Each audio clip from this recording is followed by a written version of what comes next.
பிரமாணம் இல்லாதவர்களும் இல்லை, நியாய பிரமாணத்துக்கு கீழாகவும் இல்லை. they are under the law of Christ. ஒரு கடவுள் அன்பானவராகவும் கோபமானவராகவும் என்ன பண்ண முடியாது, இருக்க முடியாது.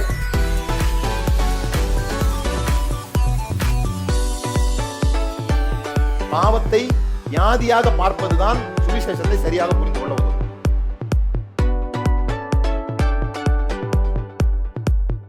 இந்த சிந்திக்க தூண்டுறதுனாலதான் பரிசேயர்களுக்கு அவர் மேல அவ்வளவு கோபம் வந்துச்சு.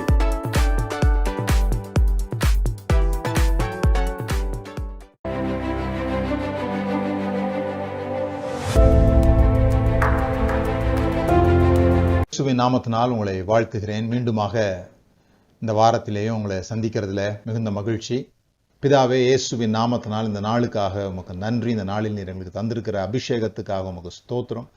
என் மேல் இருக்கிற இந்த போதிக்கிற அபிஷேகத்திற்காக உமக்கு நன்றி செலுத்துகிறோம். உங்களுடைய இருதயத்தில் நீர் எங்களுக்காக சிந்தித்து வைக்கிறதை பகிர்ந்து கொள்ளக்கூடிய ஒரு பாத்திரமாக என்னை நீர் பயன்படுத்துகிறதற்காக உமக்கு நன்றி. இந்த வார்த்தைகளை கேட்கிற ஒவ்வொருவரும் பாக்கியவான்களாக, பாக்கியவதிகளாக, இதை கொடுத்து வைத்தவர்களாக, இந்த வார்த்தையை அவர்கள் அப்சர்வ் பண்ணி அவர்களுக்குள்ளாக கொண்டு சென்று அவர்கள் வாழ்க்கையில பலனடையும்படியாக, அவர்களுக்கு வருகிற எந்த எதிர் சூழ்நிலைகளையும் ஜெயிக்கக்கூடியவர்களாய், மேற்கொள்ளக்கூடியவர்களாய் இருக்கும்படி இந்த நாளினுடைய வார்த்தை அவர்களுக்கு ஆசீர்வாதமாக இருப்பதாக என்று சொல்லி நான் ஜெபிக்கிறேன். இயேசுவின் நாமத்தினால் பிதாவே, ஆமென். இந்த சங்கீதம் 91 ஒரு பாதுகாப்பு சங்கீதம் மாதிரி, ப்ரொடெக்ஷன் சாம்ஸ். நிறைய பேர் இதை ஜபமாக பயன்படுத்துவாங்க. குறிப்பாக தேசங்களில் யுத்தங்கள் வரும்பொழுது, இந்த கிறிஸ்தவ நாடுகள் என்று சொல்லப்படுகிற அந்த தேசங்கள்லேருந்து யுத்தத்துக்கு போகும்பொழுது அந்த இராணுவ வீரர்கள் இந்த சங்கீதத்தை தினந்தோறும் சொல்கிற பழக்கம் உடையவர்களாக இருக்கிறாங்க. நம்மளும் இந்த மாதிரி வாதை, COVID-19, COVID-20 இந்த மாதிரிலாம் வரும்பொழுது இது ஒரு முக்கியமான சங்கீதம். நிறைய பேருக்கு இதில் அற்புதங்கள் அனுபவிச்சிருக்கிறாங்க. சங்கீதத்தை சொல்லிட்டு போய், அல்லது சங்கீதத்தை ஒவ்வொரு நாளும் தங்கள் மேலே, தங்கள் பிள்ளைகள் மேலே ஜபமாக சொல்லி அதில் அவர்களுக்கு அற்புதங்கள் நடந்திருக்குது. அது ஏராளமான சாட்சிகள் இருக்குது. ஸோ சில பேர் அதை தொடர்ந்து செய்கிறாங்க. ஆனால் இந்த சங்கீதம் யார் எழுதினது அப்படிங்கிறதுல ஒரு இருவேறு கருத்துக்கள் இருக்குது. இந்த 90வது சங்கீதம் பார்த்தீங்கன்னா அதுக்கு மேலே மோசேயின் ஜபம்னு போட்டிருக்கும். கர்த்தருடைய தாசனாகிய மோசேயினுடைய ஜபம். அப்போ 91ல் எதுவும் போட்டிருக்காது. ஒவ்வொரு சங்கீதத்து மேலேயும் அது என்ன சங்கீதம், யாருக்கு ஒப்புவிக்கப்பட்டது, தாவீதின் சங்கீதம், இப்படிலாம் நிறையா போட்டிருக்கோம். நீங்கள் பார்த்துருந்தா அதை நீங்கள் கவனிச்சிருந்தீங்கன்னா பார்த்துருக்கலாம். இந்த 91ஆம் சங்கீதத்தை இந்த தலைப்புகள் எதுவும் இல்லாமல் இருக்கிறதுனால என்ன சொல்கிறாங்கன்னு சொன்னால், இது இந்த 90ஆம் சங்கீதத்தினுடைய தொடர்ச்சி. இந்த 90ம் 91 ரெண்டுமே மோசேயினுடைய ஜபம். இதை பிறகுதானே சாப்டராக வேர்சஸ் எல்லாம் பிரித்தாங்க. பைபிள் எழுதும்போது சங்கீத புஸ்தகங்களில் அல்லது நீங்கள் யூத அந்த தோரா அந்த மாதிரிலாம் பார்த்தீங்கன்னா அதில் இந்த நம்பர்ஸு, சாப்டர்ஸ் எல்லாம் கிடையாது. அதனால தான் பைபிளே நமக்கு வேறு மாதிரி இருக்கும். ஏசாயாவில் 66 சாப்டர்ஸ் நமக்கு இருக்கும். அவங்களுக்கு 2 புஸ்தகமாக இருக்கும் ஏசாயா. அதுமாரி நமக்கு 12 இந்த சிறு தீர்க்கதரிசிகள் இருக்கும். அவங்களுக்கு மைனர் ப்ராஃபட்ஸ்லாம் சேர்ந்து ஒரே புஸ்தகமாக இருக்கும். அது மொத்தத்தையுமே நிவியம் அப்படின்னு சொல்லி, ப்ராஃபட்ஸ் அப்படின்னு சொல்லி வச்சுருப்பாங்க. பிறகு சபைகள்லாம் ஆரம்பித்து இது மாதிரி கட்டடங்களில் கூடி வரும்பொழுது எல்லாரும் ஒரே நேரத்தில் ஒரே இடத்துல அந்த வசனத்தை கண்டுபிடிக்கிறதுக்கு வசதியாக தான் இந்த வசனங்கள் எல்லாம் பிரித்தாங்க. முதல்ல சாப்டர்ஸாக பிரித்தாங்க. பிறகு ஒருத்தர் ஒரு 50 ஆண்டுகளுக்கு பிறகு சாப்டரை மட்டும் வச்சா எப்படி அப்படின்ட்டு ஒவ்வொரு வேர்சஸாக பிரித்தார். அதனால் கூட பைபிள் புரிந்து கொள்வதற்கு சில குழப்பங்கள் இருக்குது. இப்போ இந்த சங்கீதம் 90ம் 91ம் ஒரே நபர் எழுதினது தான் அப்படின்றதுக்கு நிறையா ஆதாரங்களை கொடுக்குறாங்க. அதே சமயத்தில் அதை இல்லைன்னு மறுக்கிறவங்களும் இருக்காங்க. ஏன்னா 91 ஒரு யுத்த காலத்தில் ஒருத்தர் எழுதுகிற மாதிரி இருக்குது. யுத்த காலத்தினுடைய விஷயங்களை சார்ந்து எழுதுகிறது போல் இருக்குது. அதனால் அது வந்து நிச்சயமாக தாவீதாக தான் இருக்க முடியும். ஏன்னா தாவீது இதே மாதிரியான வார்த்தைகளை வேறு வேறு சங்கீதங்களில் பயன்படுத்தி இருக்கிறாரு அப்படின்னு வாதாடுறவங்களும் இருக்காங்க. யார் எழுதுனதாக இருந்தாலும் வாசிக்கிறது நம்ம தானே, அதனால் யார் எழுதுனாலும் பிரச்சனை இல்லை. இந்த 90வது சங்கீதமும் 91ஆம் சங்கீதமும் மோசே எழுதினதாக இருந்தால் அது வேறு ஒரு நல்ல பார்வையை நமக்கு தருகிறது. அந்த 90ஆம் சங்கீதத்தில் பார்த்தீங்கன்னா அங்கே தான் இந்த வசனம் வரும், பலத்தின் மிகுதியினால் எங்கள் ஆயுசு நாட்கள் 70 ஆண்டுகள், பலத்தின் மிகுதியினால் 80, அதுவும் வேதனையாக தான் போகுது, சோதனையாக தான் போகுது அப்படின்ற மாதிரிலாம் இருக்கும். இந்த வசனத்தை வாசித்துட்டு என்ன சொல்லிட்டாங்கன்னா, மனுஷனுடைய ஆயுள் நாளே 80 தான், மனுஷன் 70 வயது தான் வாழுவான், அதுக்கு மேலே வாழ்கிற ஒவ்வொரு ஆண்டும் கஷ்டமான ஆண்டுகள், அவனுக்கு 80 வயசு வரைக்கும் தான் வாழ்க்கையே அப்படின்லாம் அதுலேருந்து கண்டுபிடிச்சி சொல்லிட்டாங்க. ஆனால் அதை எழுதின மோசே 120 வருஷம் வரைக்கும் வாழ்ந்தான். எங்கள் ஆயுள் நாட்கள் 80 வருஷம் சொன்ன மோசே 120 ஆண்டுகள் வாழ்ந்தான். அவனுக்கு பின்னால் வந்த யோசுவா 120 ஆண்டுகள் வயது வரைக்கும் வாழ்ந்திருக்கிறாரு. அப்போ எப்படி இது வந்து சரியாக வரும்? அப்போ மோசே மனிதருடைய ஆயுள் நாட்கள் 80ன்னு சொல்கிறதுக்காக அங்கே சொல்லலை, அவங்களுடைய ஆயுள் நாட்கள். அப்போ அது எங்கே அந்த ஆயுள் நாட்கள்னு சொன்னால், அந்த வனாந்தரத்தில் சுற்றி திரியும் போது எல்லாம் ஒரு 40 வயது, அப்போ ஒரு 40 வருஷம் அவங்க வந்து கானானுக்குள்ளே போக முடியாமல் சுற்றுறாங்க. சுற்றும்போது ஆண்டவர் சொல்லியிருந்தார், இந்த சந்ததி இந்த வனாந்தரத்தில் அழிஞ்சு போயிடும் அப்படின்னு சொல்லியிருக்கிறாரு. அந்த 40 ஆண்டுகள் புறப்பட்டு வந்ததுலேருந்து 80 ஆண்டை தாண்டி யாரும் போக முடியாது அந்த கானானுக்குள்ளே. அதை தான் அவர் அங்கே குறிப்பிடுகிறார். கீழே வாஸ்து பார்த்தீங்கன்னா தெரியும், எங்கள் ஆயுள் நாட்களை எல்லாம் உங்களது கோபத்திலே கழித்து போடுகிறோம், உங்கள் கோபம் எங்கள் மேலே என்றைக்கும் இருக்குமா, எங்கள் நாட்களை எண்ணும் அறிவை எங்களுக்கு தாரும், இப்படிலாம் அந்த ஜெபம் வரும். இந்த ஜெபம் வந்து அவர்கள் வனாந்தரத்தில் தேவனுடைய கோபத்தின் நிமித்தமாக தேவனுக்கு இவங்க கீழ்ப்படியாததுனால தேவன் வந்து அவங்களுக்கு, நான் அவங்கள கானானுக்குள்ள அனுப்ப மாட்டேன், இந்த சந்ததி நிச்சயமாக செத்துரும் அப்படின்னு சொல்லி, அது தேவனுடைய கோபம்னு சொல்ல முடியாது. அவங்க கேட்டு வாங்கிக்கிட்டாங்க, அவங்க பயந்தாங்க, அவங்க சொன்னது நாங்கள் இங்கே செத்து போனால் நல்லாயிருக்கும் அப்படின்னு சொன்னாங்க. அப்போ தான் ஆண்டவர் சொல்றார், நீங்கள் சொன்ன மாதிரியே நடக்கட்டும் அப்படின்ட்டார். கோபத்தில் இல்லை, அவங்க கேட்டதான் அவங்களுக்கு கொடுத்தார். அப்போது அதை தான் அவங்க தேவனுடைய கோபம்னு யோசித்துக்கிறாங்க. உங்கள் கோபத்தில் எப்பொழுதுமே நாம் கேட்குறத ஆண்டவர் நமக்கு தராரு, நாம் சிந்திக்கிற விதத்தில் தான் நமக்கு வாழ்க்கையில் நிறைய விஷயங்கள் நடக்குது. அதில் நம்ம சிந்தனையில் இருக்கிற பிரச்சனைகள் பிறகு நம்ம என்ன சொல்லிவிடுறோம்னு சொன்னால், இது தேவனுடைய கோபத்தினால் நடந்தது, தேவன் என்ன தண்டிக்கிறார் வாதிக்கிறாருன்னு சொல்லினுக்கிறோம். அதே தான் அவங்களும் எழுதுகிறாங்க. அவருடைய உம்முடைய கோபத்தினாலே எங்கள் நாட்களெல்லாம் ஒரு கதையை போல் கழித்து போடுகிறோம் அப்படின்னு சொல்லி சொல்கிறார்.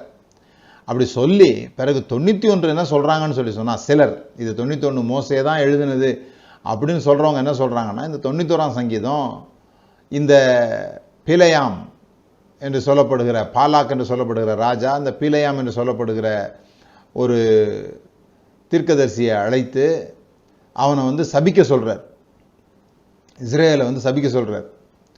அப்போ அவனால் சபிக்க முடியல, அவன் வாயை திறந்து ஆசீர்வாதமாக சொல்கிறான். அப்படி சொல்லும் பொழுது கண் திறக்கப்பட்டவன் விளம்புகிறதாவது அப்படின்னு சொல்கிறாரு. அவர் ஒரு மலை உச்சியிலேருந்து பார்த்து தான் சொல்லுவார்.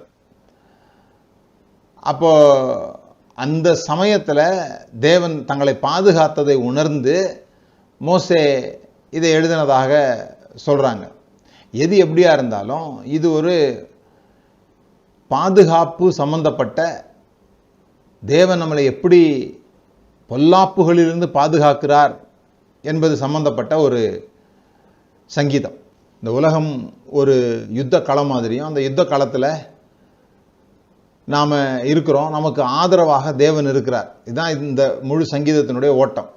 சங்கீதம் 23 எப்படி ஒரு மேய்ப்பனுக்கும் ஆட்டுக்குமான ஒரு விஷயமாக இருந்ததோ, அதுபோல் அங்கே கடவுளை எப்படி மேய்ப்பனாக தாவீது பார்த்தாரோ, அதுபோல் இங்கு இந்த சங்கீதத்தை எழுதினது யாராக இருந்தாலும், மோசையாக இருந்தாலும் தாவீதாக இருந்தாலும், யுத்த காலத்தில் கண்மலையாகிய கர்த்தர், யுத்த காலத்தில் நான் தங்குகிற, நான் என்னை பாதுகாத்து கொள்ளக்கூடிய ஒருவராக ஆண்டவரை பார்க்கிற ஒரு சங்கீதமாக தான் இது இருக்குது. இந்த முழு சங்கீதத்திலையும் பல விஷயங்களை ஆண்டவர் பல விஷயங்களிலிருந்து நம்மை பாதுகாப்பதாக கவனிக்கிறோம். ஒன்று இன்டர்னல் டேஞ்சர்ஸ், உள்ளுக்குள்ள நமக்குள்ளாக இருக்கிற ஆபத்துகள். பிறகு அவுட்டர் டேஞ்சர்ஸ், பார்க்கக்கூடிய பறக்கும் அம்பு, அதுக்கெல்லாம். பிறகு மத்தியானத்தில் பாழாக்கும் சங்காரம், இது மாதிரி வியாதிகள், எதிரிகள், பயங்கள், இவைகளிலிருந்தெல்லாம் தேவன் நம்மை பாதுகாக்கிறார். அவர் அதுக்கு போதுமானவராக இருக்கிறார் அப்படிங்கிறது இந்த சங்கீதத்தினுடைய விஷயம். இந்த சங்கீதம் நீங்கள் பார்த்தீங்கன்னா சில ப்ராமிசஸ் இருக்குது, நிறைய ப்ராமிசஸ் இருக்குது. அதே சமயத்தில் சில ஆப்ளிகேஷன் இருக்கிற மாதிரி இருக்கும். இப்படி செஞ்சால் இப்படி இருக்கும் அப்படின்னு சொல்லி வருகிற மாதிரியும் இருக்கும். அதாவது நிபந்தனைகளோடு கூடிய வாக்குத்தத்தங்களைப் போல தோன்றும். ஆனால் இங்கே ப்ரிடாமினண்ட்டாக, இங்கே பெரும்பான்மையாக அல்லது பெரிய விஷயமாக சொல்லப்படுகிறது என்னவென்றால், தேவன் தம்மை நம்புகிறவர்களை எப்படி பாதுகாக்கிறார் அப்படிங்கிறது, எதிலிருந்தெல்லாம் பாதுகாக்கிறார் அப்படிங்கிறது தான் இங்கே முக்கியமான ஒரு காரியமாக இருக்குது. கர்த்தரை நம்புறது அப்படின்றது ஏதோ நான் கர்த்தரை நம்பிட்டேன் அப்படின்னு சொல்கிறது இல்லை. இப்போ கர்த்தரை நம்புகிறவன் செழிப்பான் அப்படின்னு இருக்குது. அப்போ கர்த்தரை நம்புறவங்கலாம் செழிக்கிறாங்களான்னா செழிக்கல. ஏன் செழிக்க மாட்டேன்றாங்க அப்படின்னு சொன்னால், என்னன்னு கர்த்தரை நம்புகிறோம் அது ரொம்ப முக்கியம். இந்த கர்த்தரை என்னவென்று நம்புகிறோம். கர்த்தரை நான் பரலோகம் கொண்டு போய் சேர்ப்பாருன்னு நம்பிக்கிட்டு என்ன செழிப்பாக்குவார்னு எதிர்பார்க்க முடியாது. அவர் கண்டிப்பாக என்ன பரலோகம் கொண்டு போய் சேர்த்துருவார் அப்படின்னு நான் நம்புகிறேன். ஆனால் கர்த்தரை நம்புகிறவன் செழிப்பான்னா, கர்த்தர் என்னை செழிக்க பண்ணுவார் என்று நம்புகிறவன் செழிப்பான். கர்த்தர் தனக்கு என்ன செய்வார் என்று நம்புகிறானோ அதுதான் அவனுக்கு சேருமே தவிர, சும்மா கர்த்தரை நம்புகிறேன் அப்படின்னா அது என்னன்னு அதுக்கு ஒரு படம் வரைய முடியாது, அதுக்கு ஒரு காட்சிப்படுத்த முடியாது. அப்படி காட்சிப்படுத்த முடியாத விஷயங்களை தான் அப்ஸ்ட்ராக்ட்னு சொல்கிறோம். அதுக்கு என்ன அர்த்தம் வேணால் கொடுத்துக்கலாம். ஆனால் நான் ஒரு காரியத்தை சொல்லும்போது அதை காட்சிப்படுத்த முடியுமானா, அதுக்கு ஒரு படம் வரைய முடியுமானா அது காங்க்ரீட்னு சொல்கிறோம்.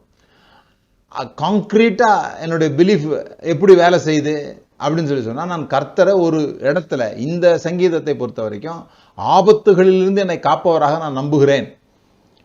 அதுதான் இந்த சங்கீதத்தினுடைய முக்கியத்துவம் என்பதை நம்ம புரிந்து கொள்ளணும். இந்த சங்கீதத்தில் இன்னொரு விசேஷமும் இருக்குது. சங்கீதம் 91 சொல்லும் பொழுது,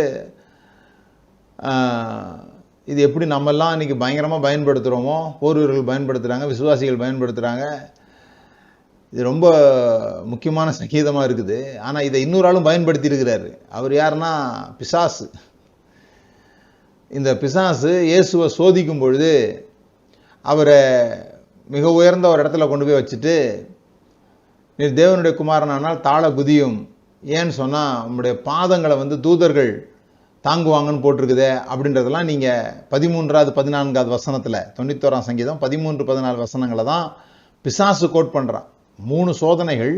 இந்த 3 சோதனைகளையும் இயேசு எப்படி ஜெயிப்பார்னு சொல்லி சொன்னால், அந்த 3 சோதனைகள்லையும் இயேசுவானவர் வசனத்தை பயன்படுத்துவார். வசனத்தை கோட் பண்ணி பிசாசை ஜெயிப்பார். ஆனால் 3 சோதனைகளில் ஒரு முறை வசனத்தை பிசாசு பயன்படுத்துவான். அந்த ஒரு முறை வசனம் இயேசு 3 முறை பயன்படுத்தணும் உபாகம புஸ்தகத்திலே இருக்குது. 3 முறை அவர் சொன்ன பதில்களும் உபாகம புஸ்தகத்திலே இருக்குது. ஏன்னா அவங்க தோராவை தான் ரொம்ப மனப்பாடமாக பண்ணி வச்சுருப்பாங்க இல்லையா, அதுலேருந்து உபாகமத்திலேருந்து அவர் பேசுகிறாரு.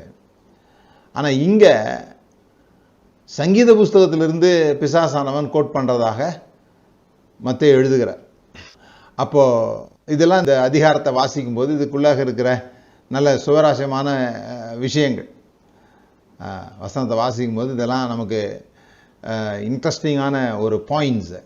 சரி, இப்போ நாம் அந்த அதிகாரத்தினுடைய முதல் 2 வசனங்களை வாசிப்போம். சங்கீதம் 91:1-2. உன்னதமானவரின் மறைவில் இருக்கிறவன் சர்வ வல்லவருடைய நிழலில் தங்குவான். நான் கர்த்தரை நோக்கி, நீர் என் அடைக்கலம், என் கோட்டை, என் தேவன், நான் நம்பியிருக்கிறவர் என்று சொல்லுவேன்.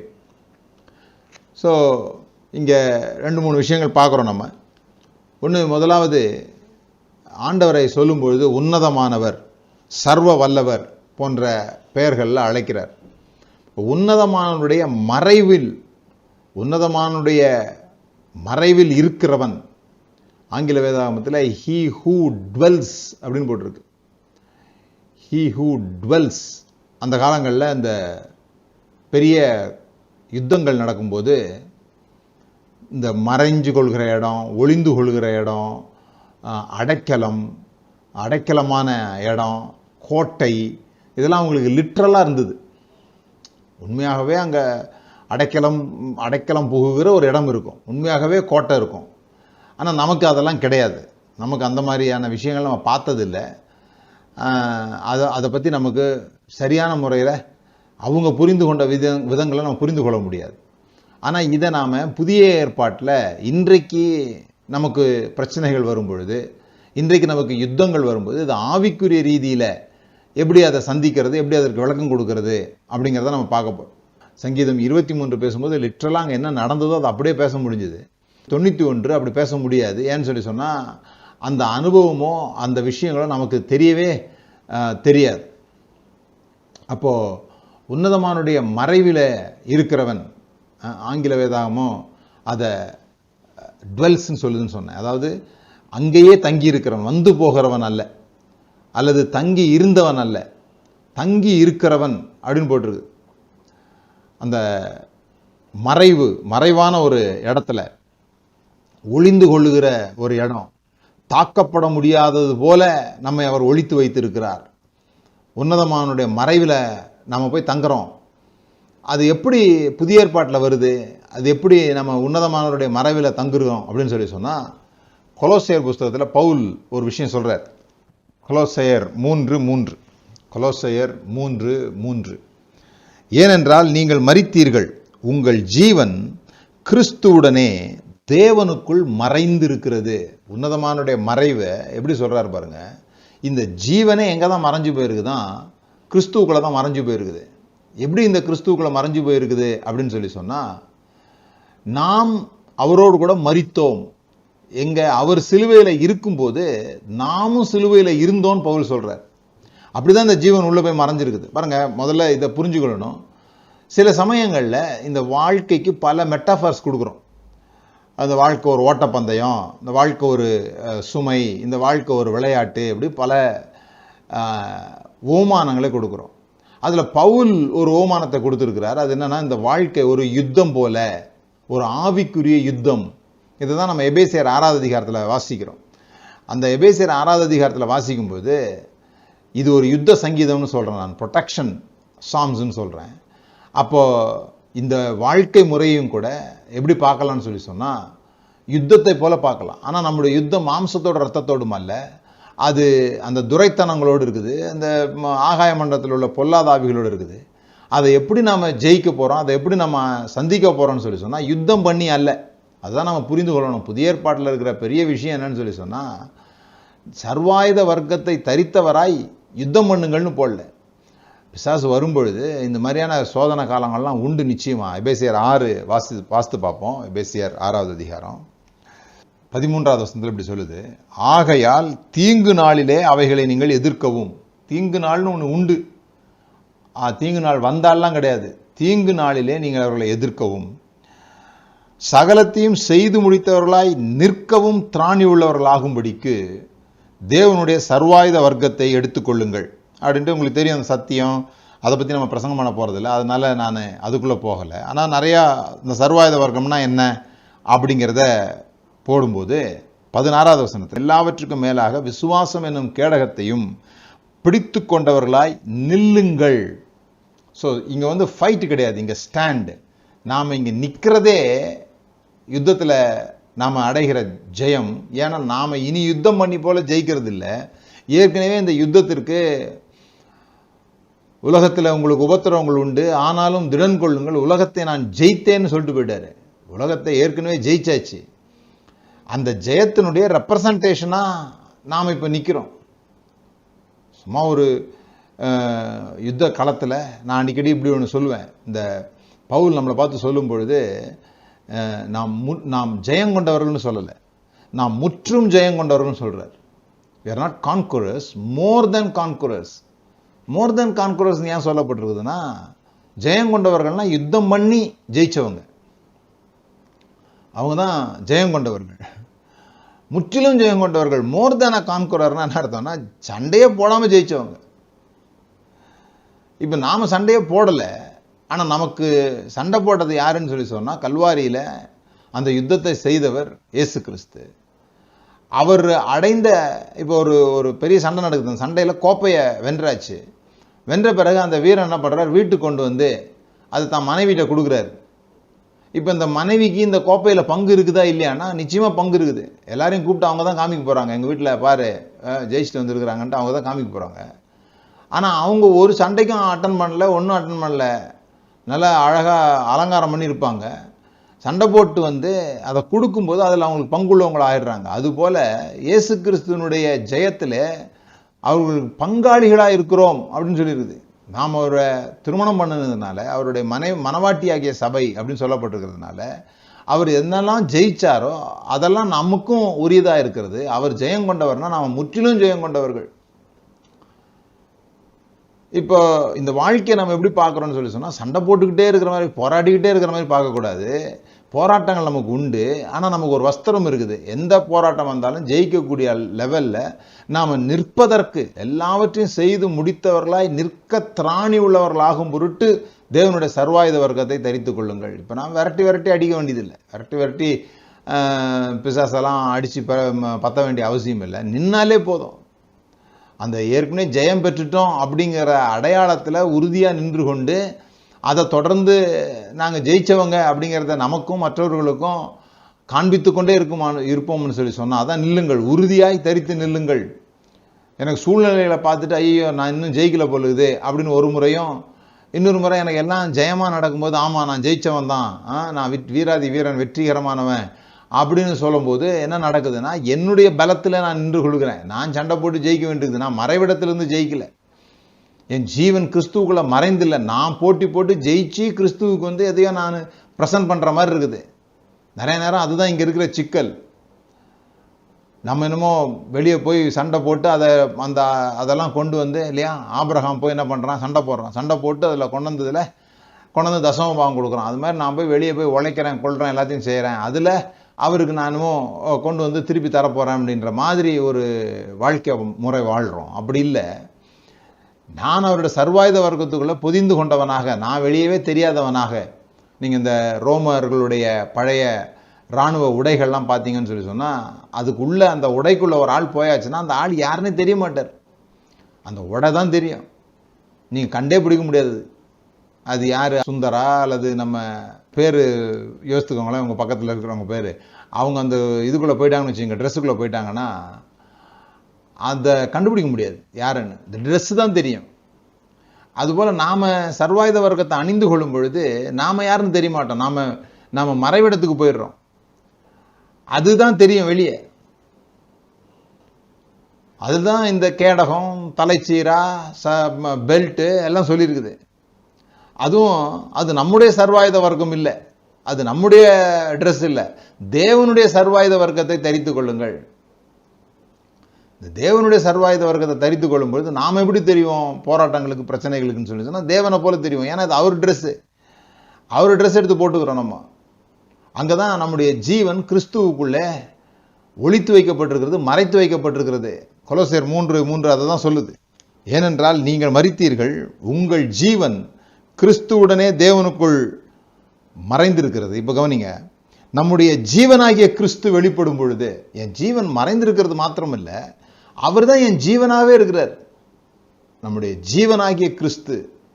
அப்போ எப்படி இது நடந்தது, ஜீவனாகிய கிறிஸ்துவாக எப்படி மாறணும் அப்படின்னு சொல்லி சொன்னால், நம்ம கிறிஸ்து தான் நம்முடைய ஜீவனாக எப்படி மாறினார்னு சொல்லி சொன்னால், சிலுவையில் நிறைய பேர் என்ன நினைக்கிறாங்க, நமக்கு பதிலாக இயேசு கிறிஸ்து சிலுவைக்கு போனார், நமக்கு பதிலாக இயேசு கிறிஸ்து சிலுவைக்கு போனார், என்னுடைய பாவங்களுக்காக இயேசு சிலுவைக்கு போனார், நீ என்னப்பா ஆனால் நான் தப்பிச்சிட்டேன், ஏதோ அவர் சாவடிக்கப்பட்டதுனால அவர் போட்டு நல்லா அடி பின்னி எடுத்து சிலுவையில் தொங்க விட்டாங்க, அதனால நான் தப்பிச்சிட்டேன் அப்படின்றதுல ஒரு பெரிய சந்தோஷம் நமக்கு.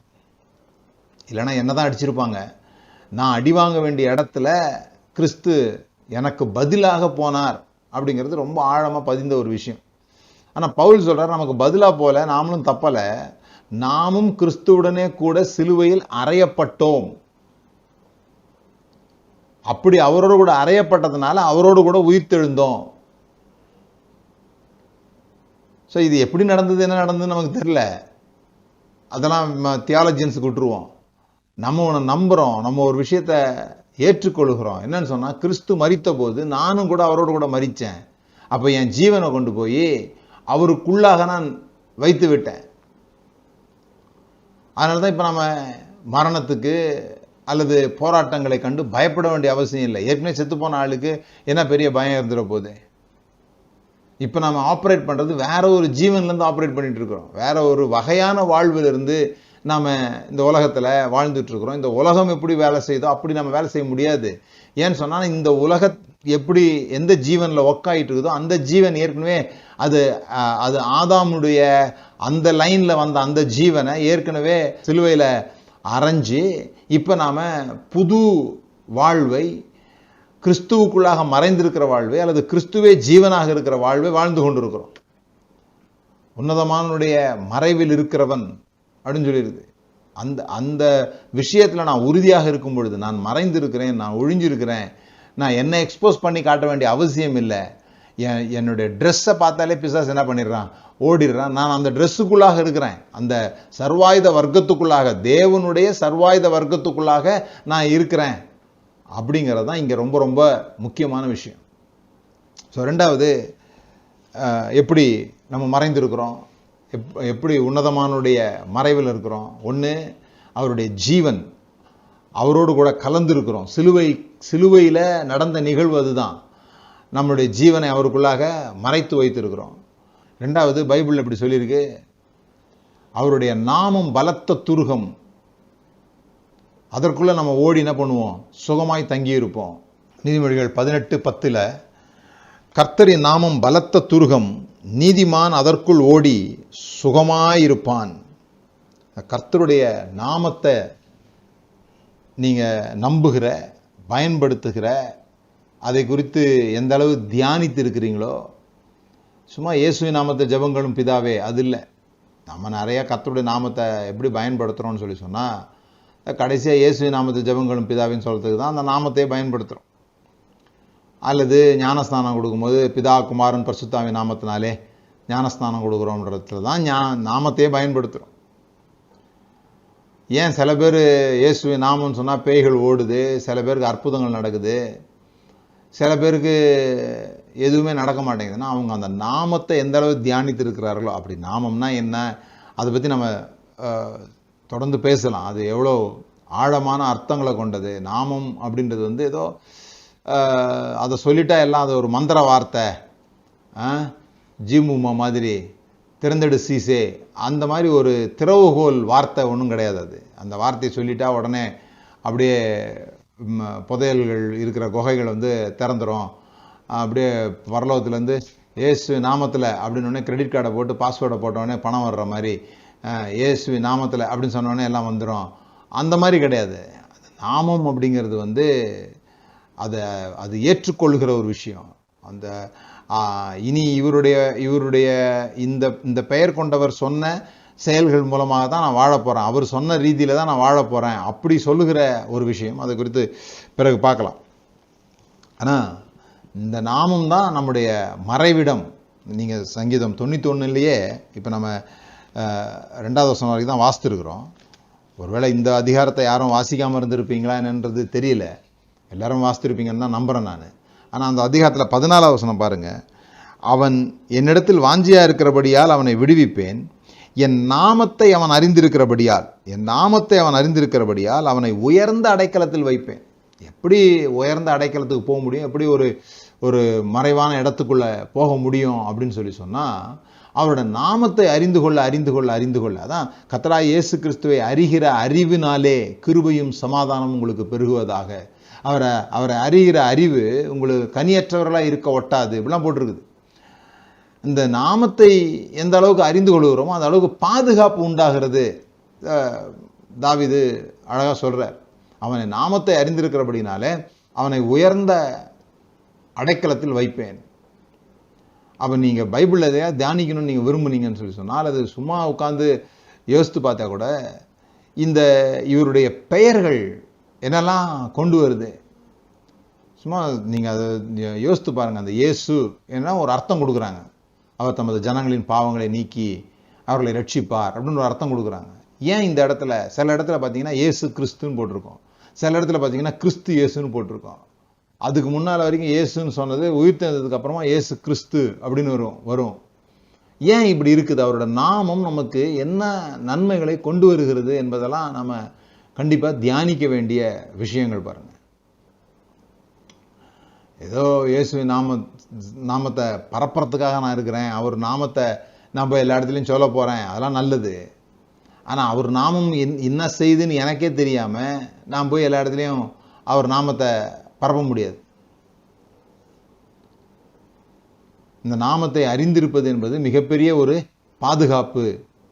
அதுதான் உன்னதமானுடைய மறைவில் இருக்கிறவன். அப்போ நம்முடைய ஜீவன் அவர்களை மறைந்திருக்கிறது, அவருடைய நாமம் நமக்கு மிகப்பெரிய ஒரு பாதுகாப்பை கட்டளையிடுகிறது. இது எப்போ நடக்குதுன்னு சொன்னால் நிலைத்திருக்கும் பொழுது. எதில் நிலைத்திருக்கும் போது? யோவான் 15 அதிகாரத்தில் சொல்லப்பட்டிருக்கிறது, நீங்கள் என்னிலும் என் வார்த்தை உங்களிலும் நிலைத்திருந்தால், நீங்கள் என்னிலும் என் வார்த்தை உங்களிலும் நிலைத்திருந்தால் அப்படின்னு சொல்லிடுது.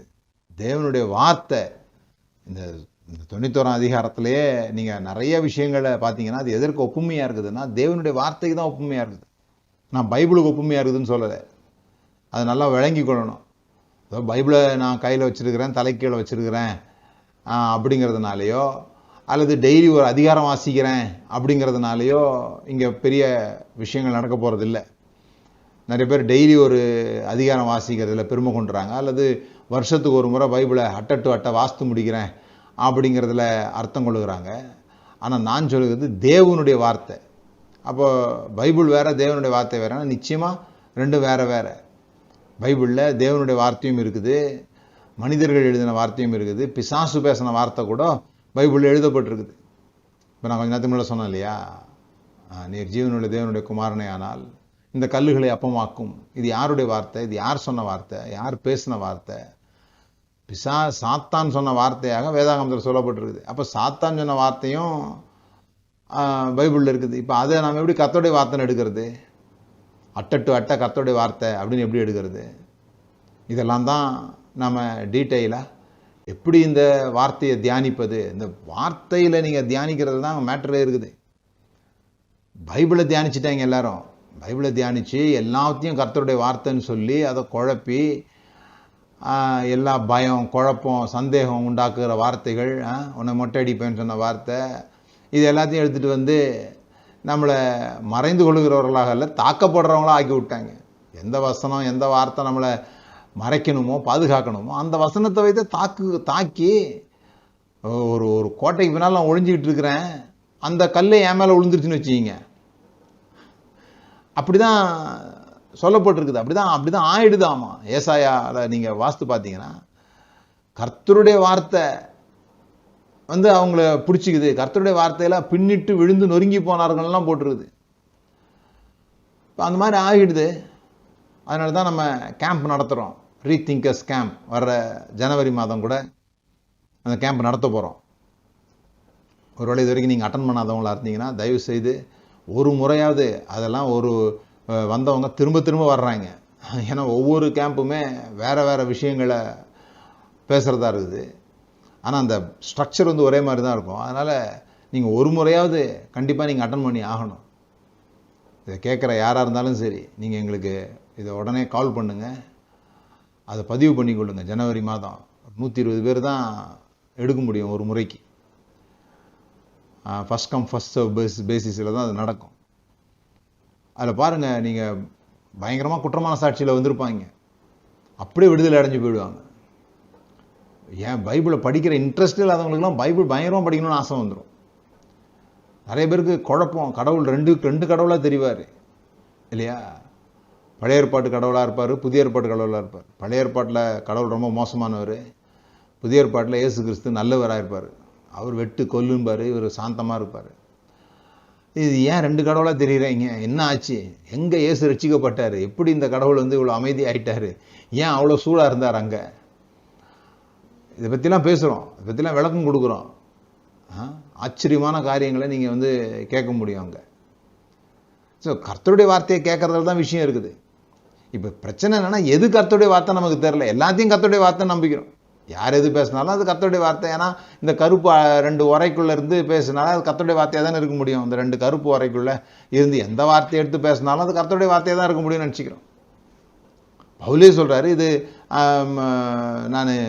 நான் சொந்தமாக எழுதுகிறேன், எனக்குள்ளேயும் ஆவியானவர் இருக்கார் நினைக்கிறேன், நான் எழுதுகிறேன் அப்படின்னு சொல்லி அவர் சொல்கிறார். ஆனால் நாம் என்ன நினைக்கிறோம், எல்லாமே கர்த்தருடைய வார்த்தை அப்படின்னு நினைக்கிறோம். இல்லை, முதல்ல நீங்கள் புரிந்து கொள்ள வேண்டியது எது கர்த்தருடைய வார்த்தை. பிறகு அந்த வார்த்தையில் யார் செயல்படுறாங்களோ அவங்க தான் கண்மலையில் ஒளிஞ்சு கொள்கிறாங்க. அவங்க தான் கர்த்தரை பார்த்து சொல்ல முடியும், நீர் என் கண்மலை, என் கோட்டை அப்படிலாம் சொல்ல முடியும். அப்போது முதல்ல மறைவிடம், ரெண்டாவது நிழல் பற்றி பேசியிருக்குது. உன்னதமானவருடைய சர்வ வல்லவருடைய நிழலில் தங்குவான். யாரு? இந்த மறைந்து இருக்கிறவங்க இருக்காங்க இல்லையா, இந்த மறைந்து இருக்கிறவங்க இந்த ஷேடோவில் இருப்பாங்களாம். அந்த ஷேடோ அப்படிங்கிறது நீங்கள் யோசித்து பாருங்கள். ஒரு வனாந்தரமான இடத்துல ஒருத்தன் நடந்து போயிட்டே இருக்கிறான், சொல்லுவாங்க நிழலின் அருமை வெயிலில் தெரியும் அப்படின்பாங்க இல்லையா. அப்போ ஒருத்தன் போயிட்டே இருக்கும்போது அவனுக்கு என்ன தேடுவான்னு சொல்லி சொன்னால், எங்கேயாவது கொஞ்சம் நிழல் கிடைக்காதா, நான் சார்ந்து கொள்ளக்கூடிய இளைப்பாறக்கூடிய ஒரு இடம் இருக்குமான்னா அதுதான் நிழல். அந்த உன்னதமான நிழல் அப்படின்னா அது ஒரு இளைப்பாறுகிற இடம்.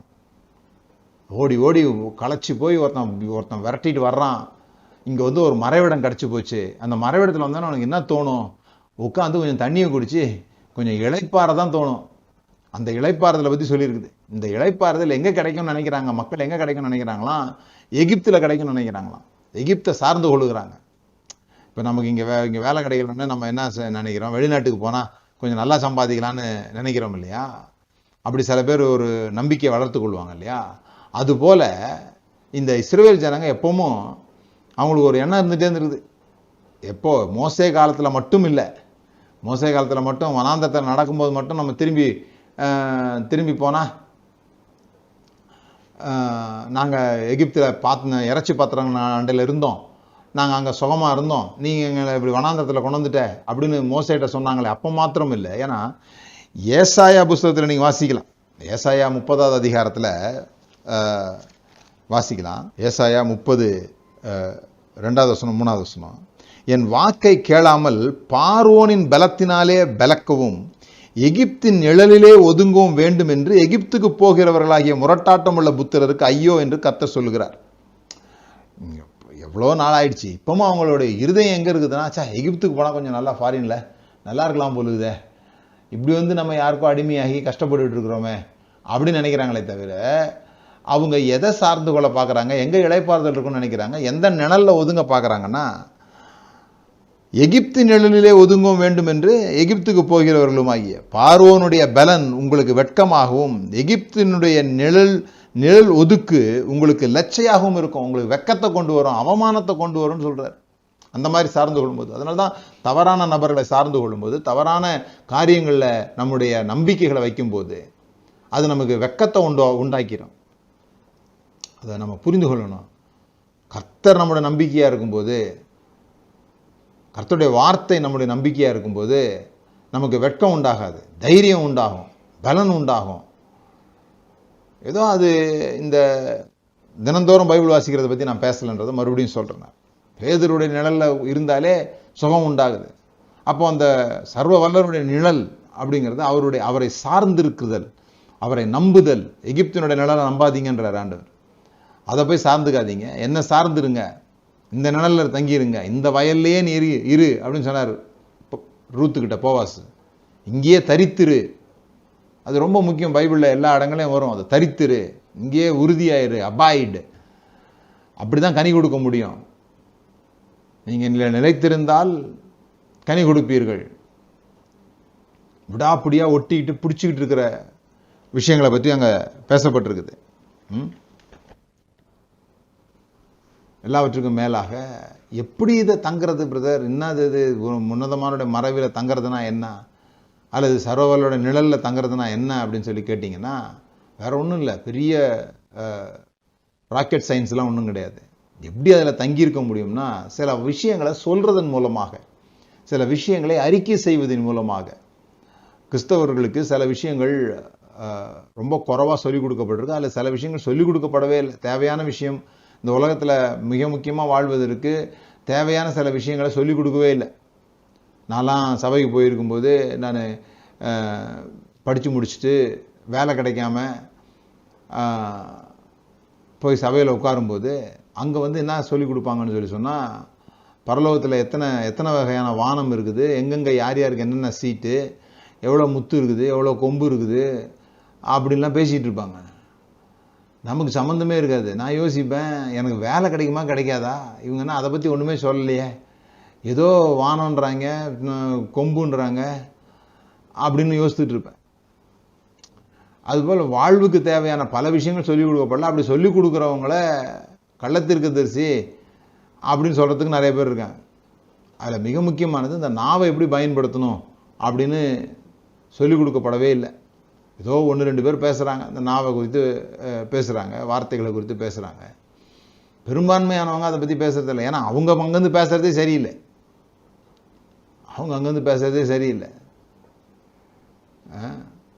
நிறைய பேர்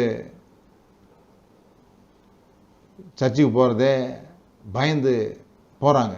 நான் அன்றைக்கி ஒருத்தர் பேசிகிட்டு இருந்தேன். அப்போது அவங்க வந்து சொல்கிறாங்க, சர்ச்சுக்கு போகலைன்னா சபிச்சு விடுவாரே, சபிச்சா அந்த சாபத்தை யார் வாங்கிறது, அதனால தான் நான் சர்ச்சுக்கு போகிறேன் அப்படின்றாங்க, சாபத்திலேருந்து தப்பிக்கிறதுக்காக.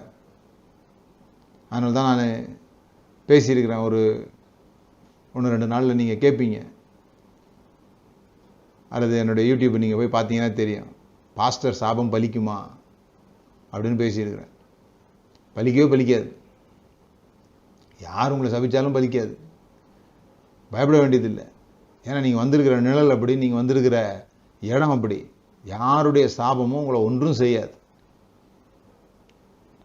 ஆனால் எப்படி அதை நீங்கள் செய்யணும்னு சொல்லி சொன்னால், உங்கள் வார்த்தைகளை நீங்கள் சரியாக பயன்படுத்தணும். எப்போ சரியாக பயன்படுத்தணும்? போராட்டமான நேரங்களில் போராட்டத்தை பற்றி பேசாமல், இந்த பாருங்க, இங்கே வந்து ரொம்ப ஒரு யுத்தம் நடந்துட்டு இருக்குது. யுத்தம் நடந்து ஒரு ஆள் ஓடி வந்து உன்னதமானவருடைய சிறகின் கீழே வந்துட்டு, ஐயையோ எதிரி வந்துடுவானோ, அடிச்சிருவானோ, இப்படி ஆயிருமோ, அப்படி ஆயிருமோ, என் வாழ்க்கை பாழா போயிருமோ, இப்படி பேசிக்கிட்டு இருந்தால் பாழா தான் போகும். சோதனையான நேரத்தில் என்ன பேசணும்? நான் கர்த்தரை நோக்கி, நீர் என் அடைக்கலம், என் கோட்டை, என் தேவன், நான் நம்பி இருக்கிறவர் என்று சொல்லுவேன். இது வாழ்க்கையினுடைய சங்கடமான சூழ்நிலையில் இது ரொம்ப முக்கியமாக சொல்ல வேண்டியது. நிறைய பேர் எல்லாம் நல்லா இருக்கும்போது கர்த்தருக்கு பாட்டு பாடிட்டு இருப்பாங்க. எல்லாம் நல்லாலாம் போகும்போது அந்த நல்லா இல்லாததோடவே பயணம் பண்ண ஆரம்பிச்சிடுவாங்க.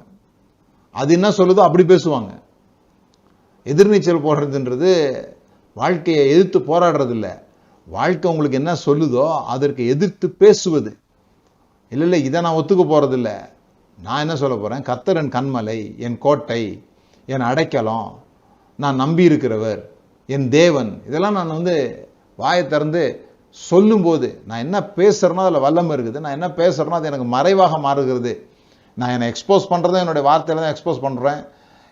என்னை ஆபத்துகளுக்கு காண்பிக்கிறதும் என் வார்த்தைகள் மூலமாக தான் காண்பிக்கிறேன். ஏன்னா நீதிமொழிகள் 18ஆம் அதிகாரத்தில் சொல்லியிருக்குது, மரணமும் ஜீவனும் நாவின் அதிகாரத்தில் இருக்கிறது. ஏதோ தலையெழுத்தில் இல்லை, எங்கேயோ எழுதி வைக்கல. வானத்தில் சித்திரகுப்தன் மாதிரி யாரோ ஒருத்தர் உட்கார்ந்து இந்த தேதியில் இத்தனாம் மணிக்கு இந்த மாதிரி விதத்தில் நீ மறிப்ப அப்படின்னு மாற்றப்பட முடியாத ரீதியில் அங்கே ஒன்றும் எழுதில்லை.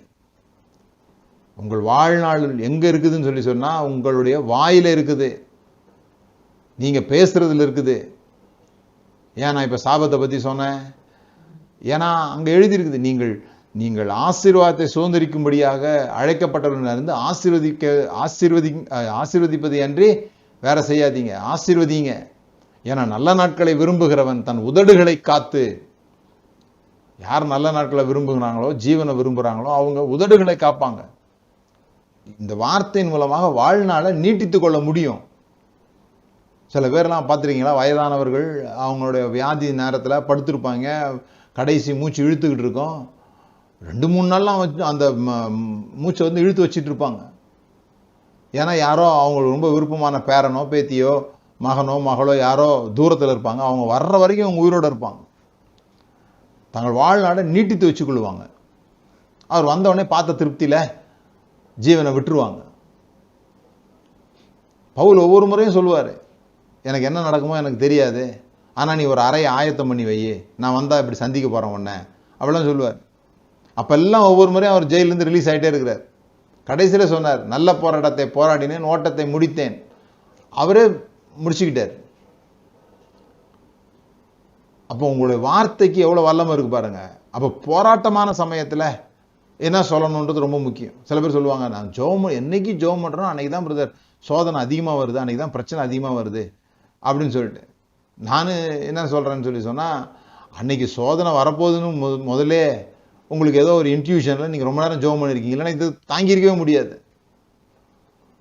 இப்போ கர்த்தரின் அடைக்கலம் அப்படின்னு சொல்லிடுது. இந்த அடைக்கலம்னா என்னன்னு சொன்னால், ரிஃப்யூஜ் அப்படின்னு போட்டிருக்கோம் ஆங்கில வேதாந்தத்தில். ரிஃப்யூஜ் அது என்னன்னு சொன்னால், ஒரு ராஜா சண்டை போடுறாரு, தோத்து போகிற ஒரு சூழல் வருதுன்னு வச்சுக்கிங்க. அந்த தோத்து போகிற சூழல் வரும்போது இந்த அடைக்கலம் என்கிற இடம், இந்த ரிஃப்யூஜ்ன்ற இடத்துக்கு ஓடி வருவாங்க. ஓடி வந்தால் அங்கே தப்பிச்சு போகிறதுக்கான ஒரு வழி வச்சுருப்பாங்க. ஒரு சுரங்கப்பாதை மாதிரி சம்திங் ஏதோ ஒன்று வச்சு தப்பித்து போவதற்கான ஒரு வழியை அங்கே ஏற்பாடு பண்ணி வச்சுருப்பாங்க. அதுதான் ரெஃப்யூஜ்னு சொல்கிறாங்க. அப்போ இங்கே என்ன சொல்லியிருக்குது, 1 கொரிந்தியர் 10வது அதிகாரத்தில், மனுஷருக்கு நேரிடுகிற சோதனை அல்லாமல் வேற சோதனை நமக்கு நேரிடுகிறது இல்லை, தேவன் உண்மை உள்ளவர் இப்படிலாம் சொல்லி நீங்கள் 1 கொரிந்தியர் 10வது அதிகாரம் 13வது வசனத்தை வாசித்து பாருங்க. அதில் சொல்லியிருக்குது, மனுஷனுக்கு நேரிடுகிற சோதனை அல்லாமல் வேற சோதனை நமக்கு நேரிடுகிறது இல்லை. நீங்கள் பைபிளை நம்புவீங்கன்னு சொன்னால், கர்த்தருடைய வார்த்தை நீங்கள் நம்புவீங்கன்னா, ஒரு விஷயத்தை நீங்கள் புரிஞ்சுக்கணும், எப்பேற்பட்ட சோதனை வந்தாலும் மனிதர்களுக்கு வருகிற சோதனை தான் உங்களுக்கு வர முடியும். தேவதூதர்கள் வருகிற சோதனைலாம் உங்களுக்கு வர முடியாது. மனிதர்களுக்கு வருகிற சோதனை உங்களுக்கு நிச்சயமாக வரலாம். அது எவ்வளோ பெரிய சோதனையாக இருந்தாலும் அது வேற யாரோ ஒரு மனிதனுக்கும் வந்திருக்கக்கூடிய ஒரு சோதனையாக தான் இருக்கும். அப்படி இருக்கும்போது கூட தப்புவிப்பதற்கான ஒரு வழியையும் நமக்கு ஆண்டவர் உண்டு பண்ணி வைத்திருக்கிறாருன்னு போட்டிருக்கு. அங்கே தான் அவர் அடைக்கலமாக இருக்கிறார். தப்புவதற்கான ஒரு வழி நமக்கு உண்டாக்கிட்டு தான் சோதனையே வருது நமக்கு. அங்கே நீங்கள் ஓடி வரும்பொழுது கர்த்தர் அந்த வழியை நமக்கு என்ன பண்ணுறாரு, காட்டுறாரு. நம்ம அது வழியாக தப்பித்து கொள்ளுகிறோம். நாமளாக தப்பிச்சு ஓடி பார்க்கும்போது நம்ம அடைக்கல பட்டணத்துக்கு வரமாட்டோம், வேற பக்கமாக ஓடி போயிடுவோம், எது அடைக்கலன்னு தெரியாமல். ரெண்டாவது கோட்டைன்னு சொல்லி சொன்னால், நான் மறைஞ்சிக்கிட்டு எதிரியை தாக்குறது. எதிரியினுடைய எந்த அம்பும் எனக்கு வராது, ஆனால் நான் அடிக்கிற அம்பு எதிரியை போய் தாக்கும். அதான் கோட்டை. இந்த கோட்டையும் கூட என்ன சொல்லியிருக்குது பைபிளில் நீங்கள் பார்த்தீங்களா? ஆண்டவர் சொல்கிறாரு, என் வார்த்தைகளை கேட்டு அதன்படி செய்கிறவன் எவனோ அவனே கற்பாறையின் மேல் தன் வீட்டை கட்டினவனுக்கு ஒப்பாயிருக்கிறான். ஒரு கோட்டையில் வீடு கட்டியிருக்கிறான். இப்போ நம்ம நிறைய பேர் என்ன நினைக்கிறாங்கன்னா, கர்த்தரை நம்பினா எந்த பிரச்சனையும் வராதுன்னு நம்புகிறாங்க. ஆனால் நான் சொல்கிறேன், 2 பேருக்கும் மழை பெஞ்சுது, 2 பேருக்கும் புயல் அடிச்சது, 2 பேரோட வீட்டையும் தண்ணீர் சூழ்ந்து கொண்டது. ஆனால் கற்பாறையின் மேல் கட்டப்பட்டவனுடைய வீடு நின்றது, மணல் மேல் கட்டப்பட்டவனுடைய வீடு அழிந்தது. அப்போது அந்த சோதனைகளுக்கு பிறகு, இந்த சோதனை போன பிறகு தான் தெரியுது யார் கற்பாறையில் கட்டியிருக்கிறா, யார் மணலை கட்டியிருக்கிறா, யார் கோட்டைக்குள்ளே இருந்தா, யார் கோட்டைக்குள்ளே இல்லைன்றது எப்போ தெரியுது? சோதனைகள் வந்து போன பிறகு தான் தெரியுது.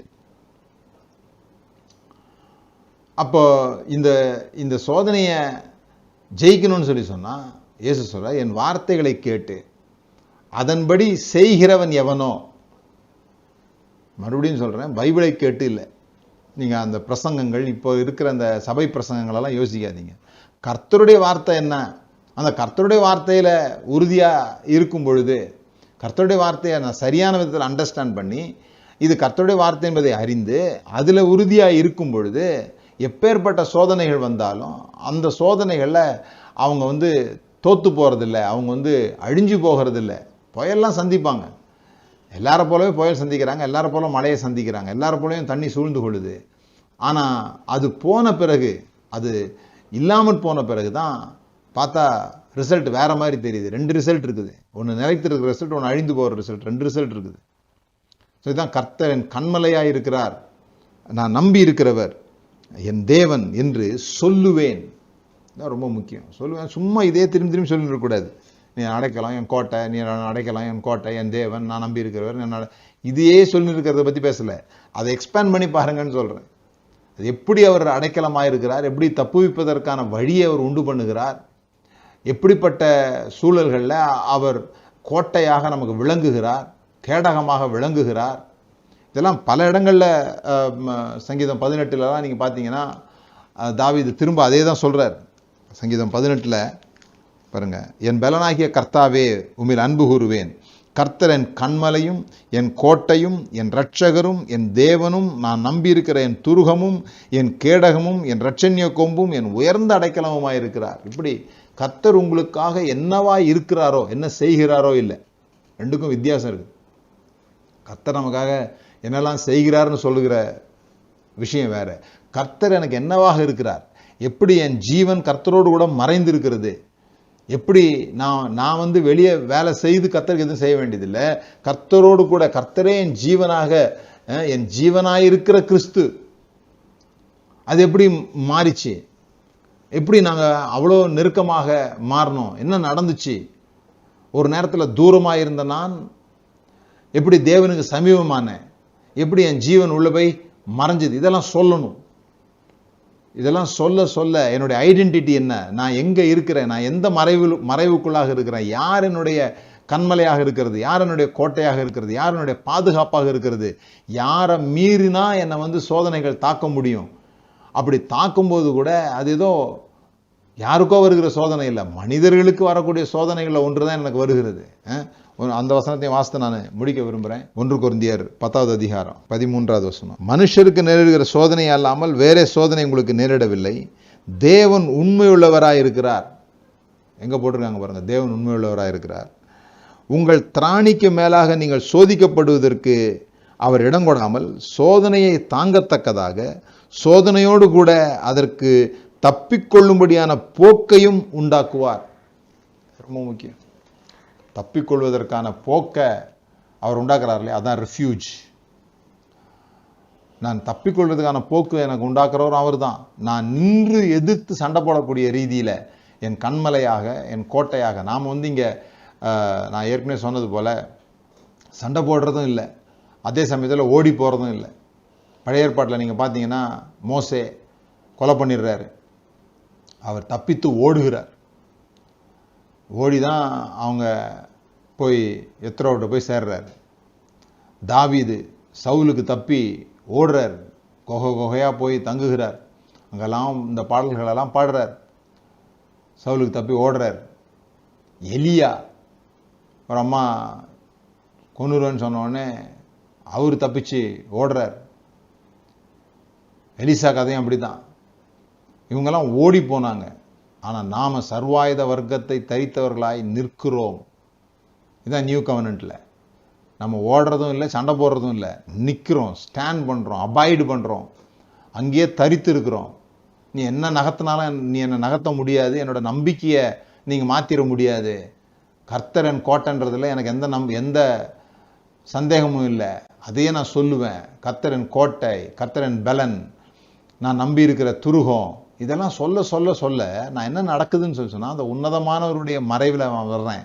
அந்த உன்னதமானுடைய மறைவுக்கு நான் வரும்பொழுது சர்வ வல்லவருடைய நிழல், அவரை நான் சார்ந்து கொள்ளுகிற அந்த நிழல் என்னை சூழ்ந்து கொள்ளுது. அது எனக்கு வெட்கத்தை அல்ல, லட்சிய அல்ல, தைரியத்தை தருகிறது, நம்பிக்கையை தருகிறது. எதிர்த்து போராடக்கூடிய அல்லது எதிர்த்து நிற்கக்கூடிய, சகலத்தையும் செய்து முடித்து நிற்கிற திராணி நமக்கு உண்டாகிறது. யுத்த களத்தில் வாழ்க்கையை போராட்டமாக பார்க்கிற வேளையில் எப்படி அதை மேற்கொள்வது, எப்படி அதில் உறுதியாக தரித்து நிற்பது, எப்படிப்பட்ட சூழல்கள்லையும் நான் எப்படிப்பட்ட வார்த்தைகளை பேசுவது, இதெல்லாம் ரொம்ப முக்கியம். அதில் மாறி மாறி வரும். திடீர்னு வேற யாரோ பேசுகிற மாதிரி இருக்கும், திடீர்னு நான் சொல்கிற மாதிரி இருக்கும், வேற மாதிரி வரும். ஆனால் மிக முக்கியமாக இதில் நான் புரிந்து கொள்ள வேண்டியது, நான் என்ன சொல்ல போகிறேனோ அதில் ஒரு வல்லமை இருக்கிறது. அப்படி தான் நம்ம மேற்கொள்ள போகிறோம். நம்ம ஜெபம் பண்ணுவோம். பிதாவே, இயேசுவின் நாமத்தினால் நான் ஜெபிக்கிறேன். இந்த நாளில் இந்த வார்த்தைகளை கேட்டு உற்சாகப்பட்ட ஒவ்வொருவருக்காக நன்றி. இந்த வார்த்தையினாலே அவர்களுடைய வாழ்க்கையில் பயங்கள் நீங்கி போகட்டும். இந்த சூழ்நிலைகள் நிமித்தமாக உண்டாகிற கலக்கங்கள், மற்றவங்க காமிக்கிற ப்ரூஃப்ஸ் மூலமாக உண்டாகிற நம்பிக்கையின்மையான ஒரு எண்ணங்கள், இவைகளெல்லாம் விலகி போய் எப்போ போராட்டம் அதிகமாகிறதோ அப்போ இந்த அறிக்கை, கர்த்தரின் நம்பிக்கை, கர்த்தரின் கோட்டை அப்படின்னு சொல்லுகிற அந்த நம்பிக்கை இன்னும் உறுதியாகட்டும், இன்னும் ஆழமாக பற்றி கொள்ளட்டும். நாங்கள் ஏதோ மணல் மேலே வீடு கட்டுறவர்களாக அல்ல, கற்பாறையின் மேலே கோட்டைகளுக்குள்ளாக மறைந்திருக்கிறவர்களாக நாங்கள் தப்பிப்போவதற்கான வழிகளை ஏற்படுத்தி வைத்திருக்க அந்த அடைக்கலத்தை நாங்கள் வந்து சார்ந்திருக்கிறோம், சேர்ந்திருக்கிறோம் என்பதை அறிந்து சந்தோஷப்படுகிறோம். ஆண்டவரே, உம்முடைய நிழல் எங்கள் மேல் இருக்கிறதற்காக ஸ்தோத்திரம். அன்றைக்கு பேதுருடைய நிழலே சுகம் கொடுக்குமானால் உம்முடைய நிழலிலே தங்கியிருக்கிற நாங்கள் ஆரோக்கியம் உடையவர்களாக வியாதியே வராத இடத்துல நீர் எங்களை வைத்திருக்கிறதற்காக ஸ்தோத்திரம். எந்த தீங்கும் எங்களை தொட முடியாத இடத்துல நீங்க எங்களை வைத்திருக்கிறதுக்காக ஸ்தோத்திரம். பாதுகாப்பாக எங்களுடைய ஜீவனே உம்முடைய ஜீவனுக்குள்ளாக மறைத்து வைத்திருக்கிறதற்காக உமக்கு நன்றி ஆண்டவரே. கர்த்தாவே, அப்படிப்பட்ட ஆழமான ஆரோக்கியமான ஒரு இடத்துல எங்களை நீர் வைத்திருக்கிறேன்ங்கிற அறிவு எங்களுக்கு உண்டாகும் பொழுது எங்களை குறித்த அர்த்தம் எங்களுக்கு மாறுகிறது. நாங்கள் யார் என்பதை குறித்த படம் அடையாளம் எங்களுக்கு மாறுகிறதா இருக்கிறதற்காக ஸ்தோத்திரம். இதை கேட்கிற ஒவ்வொருடைய வாழ்க்கையிலையும் அது நடக்கிறதற்காக உமக்கு நன்றி ஆண்டவரே. இயேசுவின் நாமத்தினால் ஜெபிக்கிறோம் பிதாவே, ஆமென். தொடர்ந்து நீங்கள் ஆசீர்வதிக்கப்பட்டவர்களாக இருப்பீங்க. இந்த புஸ்தகங்கள் நீங்கள் பார்க்குறீங்க, இதெல்லாம் நான் எழுதின பல தலைப்புகளில் உள்ள புஸ்தகங்கள். புஸ்தகங்கள் தேவைப்படுவோர் எங்களுக்கு கால் பண்ணுங்கள், நாங்கள் உங்களுக்கு அதை அனுப்பி வைப்போம். நீங்கள் கூகுள் பே பண்ணிடலாம். உங்களுடைய காணிக்கைகள் மிக முக்கியமானது. காணிக்கை அப்படின்னு நான் சொல்லும்போது, நீங்கள் காணிக்கை கொடுத்தா உங்களுக்கு பல மடங்காக திரும்பி வரும் அப்படிங்கிற அர்த்தத்தில் நான் சொல்லலை. இதை கேட்குறீங்க, நீங்கள் இதை நீங்கள் கேட்குறதுனால நீங்கள் கொடுக்க கடமைப்பட்டவங்களாவே ஆயிடுறீங்க. அதனால் நீங்கள் எங்களோடு கூட பொருளாதார ரீதியாக தொடர்பு வைக்கும்படியாக நாங்கள் கேட்கிறோம். எப்படி நாங்கள் உங்களுக்கு ஞான நன்மைகளை விதைக்கிறோமோ அதுபோல் நீங்கள் எங்களுக்கு பொருளாதார நன்மைகளால் உதவி செய்யும்படியாக இந்த ஊழியங்கள் இன்னும் பரவுவதற்கு, இன்னும் இந்த வார்த்தைகள் நிறைய பேர் போய் சென்றடைந்து நம்பிக்கையும் அவங்களுக்கு மதத்திலிருந்து ஒரு விடுதலையும் உண்டாவதற்கு, பரலோகம் பூமிக்கு வருவதற்கு. நம்முடைய நோக்கம் மக்களை பரலோகத்துக்கு கொண்டு போய் சேர்க்கறது இல்லை. நம்முடைய நோக்கம் இந்த பூமியை பரலோகமாக மாற்றுறது, நம்முடைய ராஜ்யம் வருவதாக அப்படின்னு சொல்கிறது. ஸோ இந்த கனவு உங்களுக்கு இருக்குமானால், இந்த தரிசனம் சரின்னு உங்களுக்கு தோன்றுமானால், நீங்கள் எங்களோடு கூட உங்கள் பணத்தின் மூலமாக இணைந்து கொள்ளும்படியாக ஜெபிக்கிறோம். அமௌண்ட்டு முக்கியம் இல்லை, கமிட்மெண்ட் ரொம்ப முக்கியம். இந்த கமிட்மெண்ட்டு தான் நாங்கள் எதிர்பார்க்குறோம். ஸோ ரொம்ப சந்தோஷம்.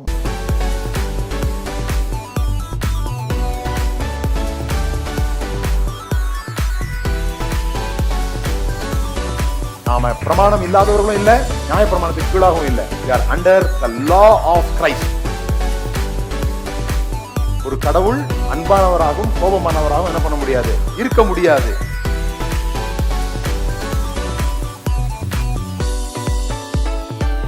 பாவத்தை வியாதியாக பார்ப்பதுதான் சுவிசேஷத்தை சரியாக புரிந்து கொள்ள உதவும்.